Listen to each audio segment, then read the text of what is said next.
জ্বালানির এই ঊর্ধ্বগতির সময়ে এর প্রভাব কিন্তু ব্যাপক। বাজার দরে আসলে খবরটা একটু জেনে আসতে চাই, কোনো প্রভাব পড়েছে কিনা। শান্তিনগর বাজারে রয়েছেন আমাদের সহকর্মী মরিয়ম আজিজ মৌরিন। একটু জানাবেন কোনো প্রভাব দেখছেন কিনা কাঁচা বাজারে, বা বাজারের সার্বিক চিত্রটা কেমন?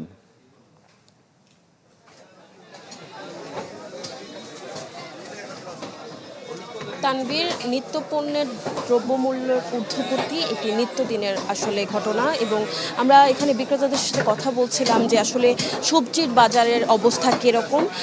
তারা বলছিলেন যে জ্বালানির তেলের দাম বেড়ে যাওয়ায় পরিবহন খরচ অনেকটাই বেড়ে গিয়েছে এবং অনেক পণ্যের ক্ষেত্রে সরবরাহ সংকটও দেখা দিয়েছে। তাই আসলে বাজার দরটা এখন অনেকটাই আসলে অস্থিতিশীল রয়েছে।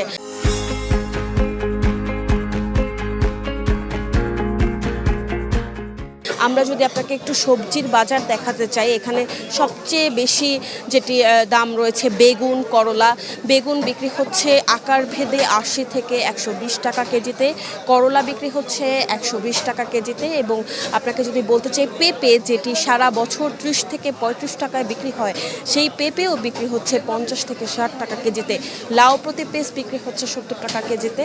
এবং আমরা জানতে চেয়েছিলাম যে আসলে সরবরাহ সংকটের কারণেই দামটা বেড়েছে নাকি অন্য কোনো কারণ রয়েছে, উৎপাদন খরচ বেড়ে যাওয়ার কারণে বেড়েছে কিনা। তারা বলছিলেন যে আসলে পরিবহন খরচ বেড়ে যাওয়ায় অনেকটাই প্রভাব পড়েছে সবজির বাজারে। যদিও সবজির দাম আসলে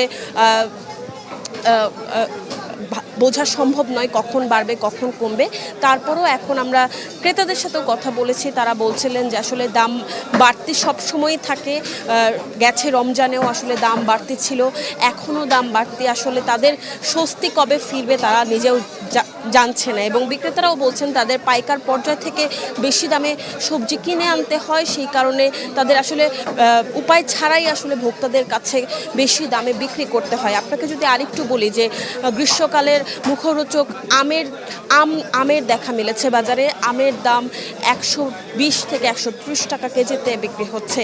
এছাড়াও মিষ্টি কুমড়া, যেই মিষ্টি কুমড়া 30 থেকে 20 টাকা কেজিতে পাওয়া যায়, সেই মিষ্টি কুমড়ার দামও 50-এ ঠেকেছে। এবং আপনাকে যদি বলতে চাই আরেকটি অস্বাভাবিক চিত্র যেটি আমরা দেখেছি, সেটি হচ্ছে বাজারে সয়াবিন তেলের দামও আসলে লিটারে 10 টাকা বেড়েছে। তো সেই জায়গা থেকে তারা অনেকটাই ভোগান্তির কথা বলেছেন, এবং গরুর মাংস, মাছের দামও কিন্তু অনেকটাই ঊর্ধ্বগতি। এখান থেকে এ ছিল সর্বশেষ। মৌরিন, ধন্যবাদ আপনাকে আমাদের সঙ্গে যুক্ত হওয়ার জন্য। কাঁচা বাজারের খবর জানাচ্ছিলেন সহকর্মী মরিয়ম আজিজ মৌরিন।